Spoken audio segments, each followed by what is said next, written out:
You too, you too, you too. What is going on, peeps? What's going on, man? Hope y'all having a good Memorial Day holiday, great Memorial Day weekend. Checking in with y'all, man. First things first, if y'all don't mind, I ask you to please follow me on Instagram. My Instagram is Tidy Properties LLC. Again, that's Tidy Properties LLC. And that's properties with an S also, by the way. So yeah, check me out on Instagram, man. Check me out. I'm probably gonna eventually change that Instagram name. I've been procrastinating to do it for a while now. I just don't like how it sounds. But in the meantime, make sure to check me out on IG, man. Rock with me on IG as well. And as the title indicates, y'all, made $20,000 here in the month of May. 20 grand, y'all. Yes, $20,000 profit from wholesale real estate. That is by far my best month ever as a real estate investor. So excited. God blessed me with a fantastic month, and I am so grateful, y'all. So grateful. So of course I had to come on here and tell y'all about it, man. But yeah, awesome month, y'all. The last video I did, I remember telling y'all that I had made over like 13,000, and I really wanted to get another deal to set an even higher mark for myself, and I got one. I closed on it like late last week sometime, Thursday. In fact, I think it was Thursday that I closed on that deal, Thursday morning. And of course, I'm gonna tell y'all how I got it. The first off, the lead came from direct mail. That's how I got the lead on this house. It was a direct mail lead. Called the seller. We went through all rigor mortis, talking, getting the numbers, getting what I need, asking my questions. We agreed. Well, he lives about 2.5 hours from the property, so we agreed to meet. We agreed to meet at the property one day. He drove down here. We met at the property. Of course, I looked around, did my thing, made him an offer right there on the spot. He accepted the offer. So from that point, of course, when I got my contracts, signed the contracts. And it was so easy, y'all. I mean, this was a very easy deal to flip to my buyer. Once I got it under contract, came back home, and what I did is I text like 3 of my main buyers that I probably would probably be interested in this property. So I text like 3 of them, and 2 of them they immediately text me back. And what I do, when I text them, I text them. I'll give them the address. I'll be like, hey, such and such has got this property. Give them the address. I'll send them at least 1 picture of the property and just shoot it out to them. Sometimes I send them like 8 to 10 pictures. But on this occasion, I gave them the address, sent them 1 picture, and both of them, they were immediately interested in it, y'all. Immediately interested in it. In fact, they went out there before I could even get out there to put my lockbox on the door. They both went out there by the time. But let me tell you how it went. One seller went out there. One buyer went out there. He looked at it. He got out there well before I put the lockbox out there. And he looked around. He was real interested in it. He was letting me know he was interested in it. I was like, well, look, I'm gonna be over there pretty soon to put a lockbox on it. If you want to come back and go inside. I told him I'd be over there in probably like 30 minutes. He's like, well, okay, I'll be back on my way over there, and I could just meet you there. So I'm like, cool. Other buyer, he had went out there, and by the time I went to put my lockbox out there, the second buyer I text, he was already there. When I pulled up, he was actually getting out of his car. So I went and opened the door. He went in and looked around. He might have looked around no more than 3 good minutes. He came back out. He was like, yeah, I'm interested in it. I'm definitely interested in it. What can we do on the price? And then me and him got to talking, and then I came out and told him, well, look, I just got to be upfront with you. Such and such as I told him that I would let him look at the property too. He's on his way over here, so he's probably gonna be pulling up pretty soon while we're here. And when I told him that, he was like, no, he's not. He's like, no, I'm getting this house. Like, I'm getting it right now. He's like, here, I'm just gonna give you what you want. I'm gonna give you a deposit on it. We're gonna go ahead and sign the contract now. He didn't say that verbatim, but he kind of did say it verbatim and not so many words, But he jumped on it right then, man. He didn't even want to give the other buyer a time to come back and, I guess, compete with him as far as buying a house. So he made sure that he was going to leave with agreement with me to sell him that house. which it did, which it did. He pretty much gave me what I was asking for, gave me my earnest money deposit. So like, cool. Because a lot of times what happen is your buyers are just like us as sellers. They want to get the house at the lowest price, just like we want to get the house at the lowest price. So a lot of times this buyer, a lot of times he don't want to give me what I'm asking, or he'll try to negotiate with me. But on this one, man, it was just like, bam, here you go. Let's go ahead and close on as soon as we can. And that's pretty much what we did, y'all. I got the property under contract on a Thursday, and we closed on it on a Thursday. It was very easy. There was some issues with the title, nothing at all major. The guy who owned it, it was he got the house through an estate. Pretty much it was willed to him. Somebody passed away and they left him the house. And he just never went through the proper protocol to legally have that house put in his name. Even though he legally owned it, he just didn't go put it in his name. So the lawyer cleaned it up for him. He charged me like $250, and we closed on it. Bam, closed on it, bam. And it was real easy, smooth closing too, y'all.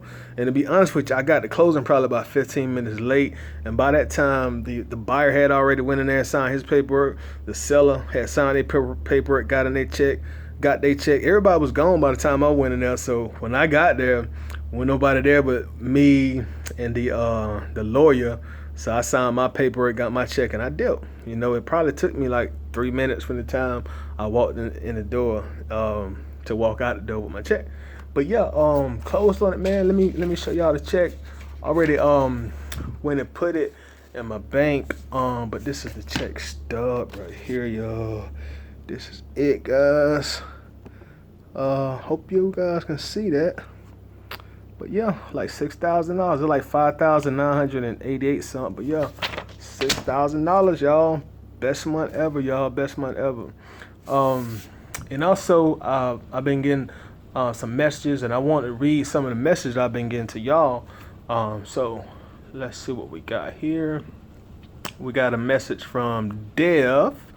And judging by Dev's area code, I think Dev is in Tampa. I think this is the Tampa area code. So shout out to you, Dev. Appreciate all the encouraging words that you relayed to me. So shout out to you, Dev. And this is the question that Dev has. It says, can you do a video for us maybe on your long-term outlook and what's your plans with real estate in the future and how you're planning to move forward? You and many others motivate me, and I appreciate you, man. Thanks, Dev. Hey, appreciate it, Dev. My plans, I really want to continue to do some wholesaling, Dev. That's really my immediate plans, to continue wholesaling. I do have a personal financial goal that I want to reach once in wholesaling. And once I reach that financial goal, I'll probably branch off and get into something like I want to do fix and flips. And that's where I actually buy the properties myself and do the repairs myself, and then like resell the property more of a retail value, like putting it on MLS. So I really want to get into some flipping, fix and flips. I really want to do that, but I really do enjoy wholesaling, man. I love real estate. I love the pursuit of the chase. I love the adrenaline rushes it can give you, especially when you get contracts and you get buyers, and I love all that, man. So I really do enjoy wholesaling. There are some people that are in real estate who are doing wholesaling, or who may have done wholesaling in the past, and they really didn't like it or don't like it. But I really enjoy it, man. I really like wholesaling. I really do like it. So I definitely plan on doing wholesaling for some time here. I do want to expand my wholesaling as far as wholesaling apartments and stuff like that, multi-family properties. I want to get more expansive to it. I want to do more virtual wholesaling. I want to step out into different states and different markets away from my comfort zone and just expand myself and grow. But that's it, man. As far as my long term goals in real estate, I plan on eventually owning like commercial properties, apartments, things of that nature. I want to do that here in my local market, and I want to own some commercial properties in real bigger markets. You know, that's not even that are not in my state. But that's really what I want to do, man. I want to get to a point long term where I got this like huge real estate portfolio. So those are my ultimate goals. But I definitely see myself here in the real estate vehicle for quite some time because I really do enjoy the drive. I like to ride. So thanks again, Def. Got another here from area code 318, which I think is Arkansas. I think Arkansas's area code is 318. If that's not right, y'all definitely correct me in the comments, but I think that's Arkansas.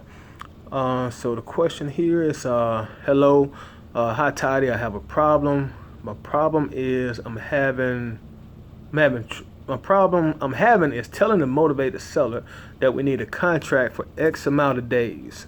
How do I work the contract into the conversation? One thing first you don't want to do is when you're talking with your sellers, you don't want to refer to your contract as a contract. You never want to say contract when you're talking to your sellers. Never, ever, ever. The reason is contract is such a when people hear contract, it's such a committed word.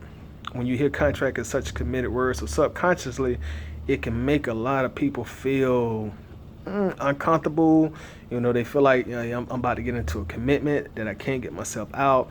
So subconsciously, just stay away from the word contract. Use something like purchase agreement. Use paperwork.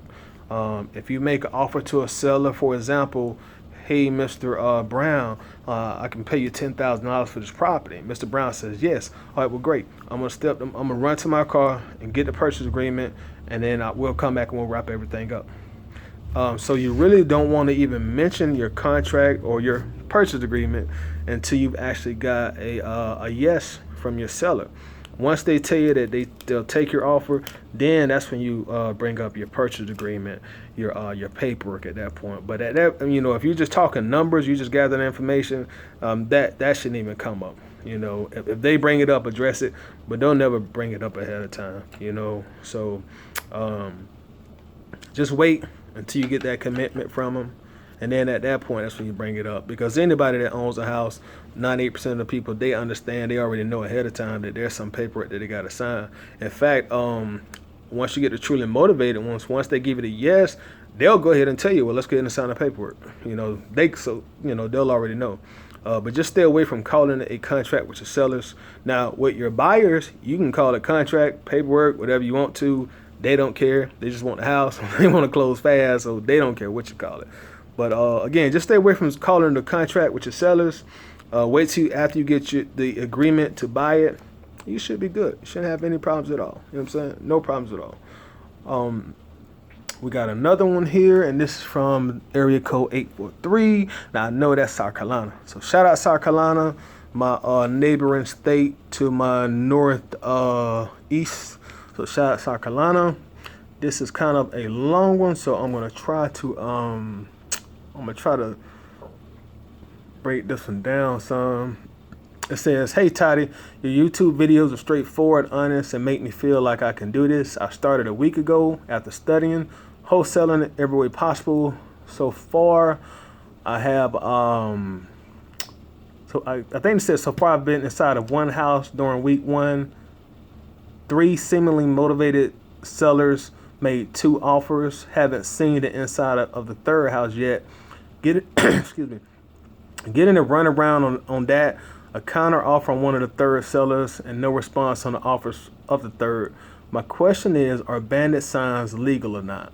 Okay, I'm gonna stop there because it's a lot more in here, but I'm gonna stop right there because it looks like the gist of the question is, are bandit signs legal or not? And to answer your question, I'm gonna give you the simple answer first. No, bandit signs are not legal. That's the simple answer. That's like the simple, straightforward, keeping it real with your answer. No, bandit signs are not legal. Now, more of an accurate answer would be probably the very, very, very vast majority of cities, counties, they are illegal, but you do have some exceptions. Some counties allow it during certain parts of the year, during certain areas of the city. Some counties will allow you to request bandit signs to be put out. Of course, they're going to know what they're about and how many. And sometimes they approve it. But the simple answer, no. The simple answer is no, they're not legal.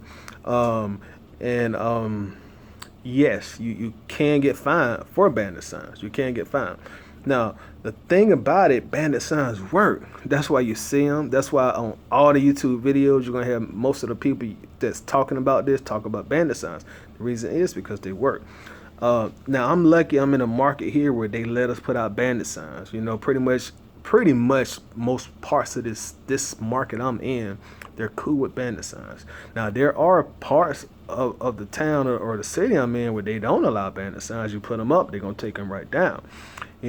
So for you just starting, a good way to kind of gauge, should I be putting up bandit signs here or here, is look to see if there are any other bandit signs in the area or in the city. Now, if you do see other bandit signs around, which more likely you probably will, then yeah, go ahead and get out there and do your thing. There are a lot of different bandit signs out there, not even real estate. You got like we kill bed bugs, we hang TVs, we buy junk cars, et cetera, et cetera, et cetera. So as you're riding around and you see those type of signs, then yeah, go ahead and get out there and do your thing, because they obviously do work. Now, one thing with bandit signs, you really want to be as respectful as you can with the city. Now, if you know for a fact that you can't go put bandit signs in like the good part of town or this part of town, then don't do it.